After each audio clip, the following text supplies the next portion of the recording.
Welcome everyone. We shall be discussing the NRP guidelines, including the latest ninth edition updates.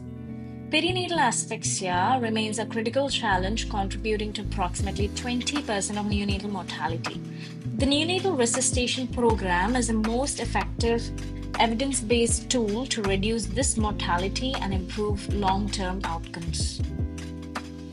Imagine before this was designed, delivery room resuscitation was absolutely chaotic. Dr. Bill Keenan, an absolute legend, also known as the father of NRP, first designed this program. Before knowing how the ninth edition algorithm works, let us first talk about the physiology behind newborn breathing happens. In the womb, the lungs are filled with amniotic fluid. The fetus depends on the passage of a gas exchange, and then boom, it comes outside, exposes to atmospheric air. There are some changes that happen. The baby cries and pushes the air into the lungs and the amniotic fluid out of the alveoli. The lungs then expand, and then the pulmonary vascular resistance falls. The pulmonary perfusion rises. Lung aeration is not only essential for gas exchange, but also helps trigger certain cardiovascular changes at birth. Fetal shunts the ductus arteriosus, the foramen ovale. Ductus arteriosus is the connection between the aorta and the pulmonary trunk, and the foramen ovale is the opening between the right and the left atria. They begin to close to separate the systemic and the pulmonary circulations. Let us take a look at the 6-step algorithm. Step 1 is anticipation, preparation, collecting some pre-delivery information and do an equipment check. Step 2 is doing the initial steps, assess the baby for breathing, heart rate, and do the warm, dry stimulate, WDS. Step 3 is positive pressure ventilation if there's any apnea or gasping or the heart rate is less than 100. Step 4 is initiating chest compressions if the positive pressure ventilation is not working or if the heart rate is less than 60.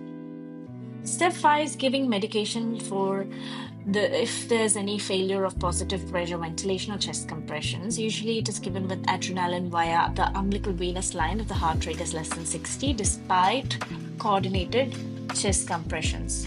Step 6 is thinking out of the box for other etiologies like hypovolemia, pneumothorax if there's no response to other steps. Let us now look at each step in detail.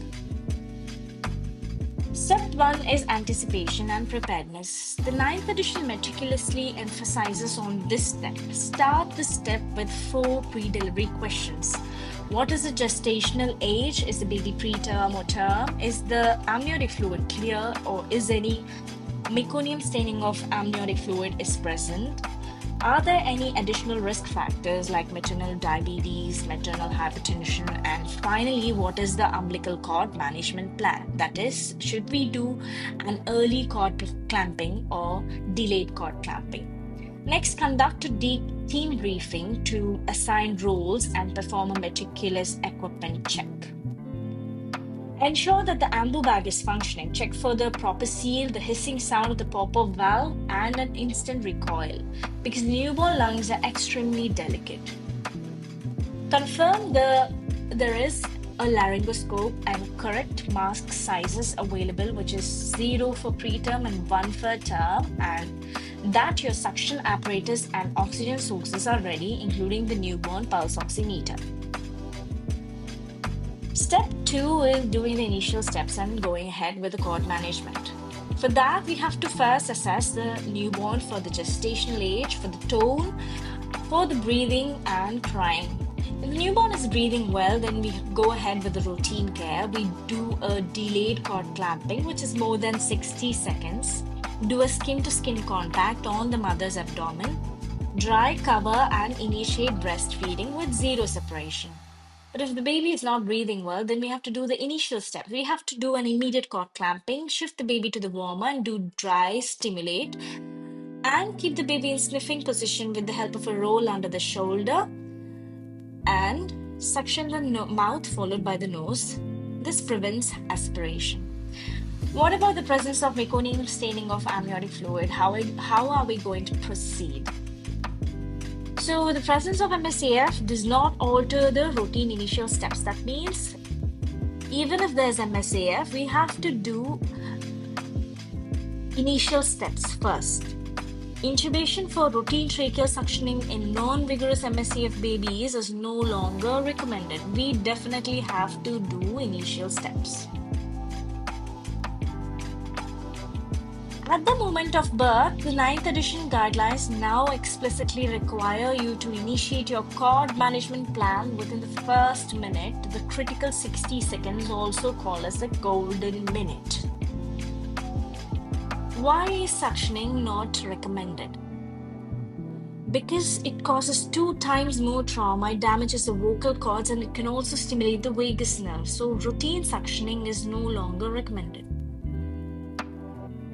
What about cord milking? It is now considered a reasonable alternative to early cord clamping for non-vigorous term and late preterm infants, 35 to 42 weeks. And what does this mean? It means that cord milking can be done before early cord clamping. And when is it not recommended? It is not recommended for infants born at less than 28 weeks gestation due to a linked increase in the risk of severe intraventricular hemorrhage. And then we have to proceed ahead with the assessment for any signs of apnea and the assessment of the heart rate. If the heart rate is less than 100, then we have to initiate positive pressure ventilation, which is going to be our next step. If there's any labored breathing, then we have to consider for nasal CPAP. If the baby is breathing well, if the heart rate is more than 100, but if it is sinus, then you have to check for preductal SpO2, provide free flow oxygen only if it is below the target levels. And the target levels in the 9th edition have removed the 1 minute, and it now starts at 2 minutes instead of 1 minute. At 2 minutes being 65 to 70%, 5 minutes 80 to 85%, and 10 minutes it's more than 85%, which is 85 to 95%. Step 3 is a positive pressure ventilation. The term PPV is updated to be referred simply as ventilation, which is the cornerstone of neonatal resuscitation. Nearly 99% of apneic babies can be revived if effective ventilation is provided within the golden minute. Now, when to start this PPV? If the baby is apneic, gasping, or has a heart rate below 100 beats per minute. The 9th edition updates expanded the target rate to 30 to 60 breaths per minute. Previously, it used to be 40 to 60, and set the initial PIP to 25 centimeters of water. For more than 32 weeks, it can be up to 30 centimeters water, and if it is less than 32 weeks, the lower limit is 20 centimeters water. The oxygen concentration for term babies more than or equal to 35 weeks is 21%, which is almost room air. And for preterm babies between 30 to 34 weeks, it is 21 to 30%, and for less than 32 weeks, it is more than 30%. Effective ventilation is confirmed by increasing the heart rate or any visible chest movement, which is evaluated at 15 seconds. In case there's ineffective PPV, we have to go ahead with the MR SOPA. M for mask readjustment, R for repositioning the head or neck in the sniffing position, S for suctioning the mouth followed by the nose, O for opening the mouth, P for pressure increase by squeezing a back a little bit harder, A for alternative airway like endotracheal intubation of the laryngeal mask airway if all the other steps fail. The 9th edition recommends that we no longer have to do these steps in a fixed sequence. We can choose the steps most likely to help based on the situation. Step 4 is the endotracheal intubation of laryngeal mask airway. When are we going to intubate the baby? When there's prolonged PPV or heart rate is less than 100 despite effective positive pressure ventilation, and also prior to chest compressions, that is before starting our chest compressions when the heart rate is less than 60 seconds, or in cases of congenital diaphragmatic hernia when ambu bag is contraindicated. Laryngeal mask airway in the sixth edition is now used as a primary device for initiating ventilation or can be used as a rescue alternative. Now, how to do the measurements in ET tube intubation? And the depth is measured from tip to gum instead of lip to tip in the previous edition. That is tip to gum, meaning from the tip to the anterior edge of the upper gum. And the ET tube sizes for less than 1.2 kgs being 2.5, less than 2.2 being 3, and more than 2.2 being 3.5. 2.5, 3, and 3.5. The ninth edition has included for less than 800 grams to use an ET tube size of 2.5 mm. And this ET intubation has to be completed within 30 seconds. If the heart rate remains below 60 after 30 seconds of effective ventilation, it's time for chest compressions. We have to increase the oxygen to 100% and intubate the baby if not already done. Perform chest compressions at the lower third of the sternum with a 3:1 ratio, which is 90 compressions and 30 breaths in a total of 1 minute, which is equal to 120 events per minute. And it should go like 1 and 2 and 3 in breath, 1 and 2 and 3 in breath. Remember the cardio check to ensure everything. Chest movement with PPV is visible, airway, which is securely intubated, rate of coordinated PPV and chest compressions, which is exactly 3:1, depth of CC, which is adequate for about 1/3 of the AP diameter, and inspired oxygen is at 100%.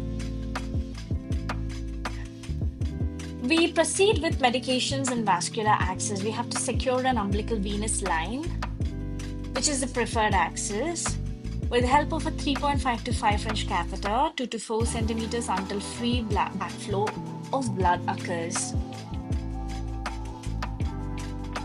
Administer 1:10,000 adrenaline at 0.2 ml per kg, and it can also be given via an endotracheal tube at a dose of 1 ml per kg while waiting for umbilical venous access. It can also be given by intraosseous route. We can also give volume expanders if there's any history of blood loss or shock. Normal saline 10 ml per kg over 5 to 10 minutes. When to discontinue resuscitation? And consider discontinuing if the heart rate remains 0 after 20 minutes of continuous adequate resuscitative efforts. Follow with post-resuscitation debriefing and family counseling, which is supposed to be not forgotten. And finally, how to sterilize the equipment. Self-inflating bags are sterilized by autoclave or ethylene oxide gas, which is preferred. And if these are unavailable, we can put the bag in Sidex for 15 to 30 minutes. Sidex is 2% glutaraldehyde. And the laryngoscopes go with soap water cleansing or ethylene oxide plasma sterilization or high-level disinfection with Sidex for 15 minutes. This is the summary of NRP algorithm. First, the antenatal counseling, team briefing, and equipment check, anticipation, and asking 4 questions come. Birth of the baby, initiate cord management plan within 1 minute, and assess if the baby is term, if there's good tone, breathing, crying, and if all these are good, then go ahead with routine care, skin to skin contact with the mother, maintain normal temperature. And if any of the parameters are abnormal, then we have to do an immediate cord clamping and do the WDS, which are the initial steps: warmth, dry, stimulate, and position the baby. Routine suctioning is no longer recommended because of trauma. If there are any signs of apnea or gasping, or if the heart rate is less than 100 per minute, we have to go with positive pressure ventilation. But if there are no signs, but there's labored breathing or persistent cyanosis, then we can consider a CPAP or give oxygen, assist with a preductal pulse oximeter. If the heart rate is less than 100 despite PPV, we have to do ventilation corrective steps with the help of MR SOPAP. And if it is still not improving after 15 to 30 seconds of effective PPV, we have to go ahead with intubation or laryngeal mask airway. The heart rate is less than 60 minute despite effective PPV, then we have to go ahead with chest compressions, and if not intubated, we have to intubate or use an laryngeal mask airway and do the cardio check and ensure that 100% oxygen is delivered. Secure an umbilical venous access or intraosseous access, and if it is still less than 60, then we go ahead with epinephrine. 1:10,000 dilution. Consider hypovolemia, consider pneumothorax if there's no improvement. So this is a target oxygen saturation table. The 1 minute saturation targets have been removed. It starts with 2 minutes now, which is 65 to 70%, and at 10 minutes, it's going to be 85 to 95%.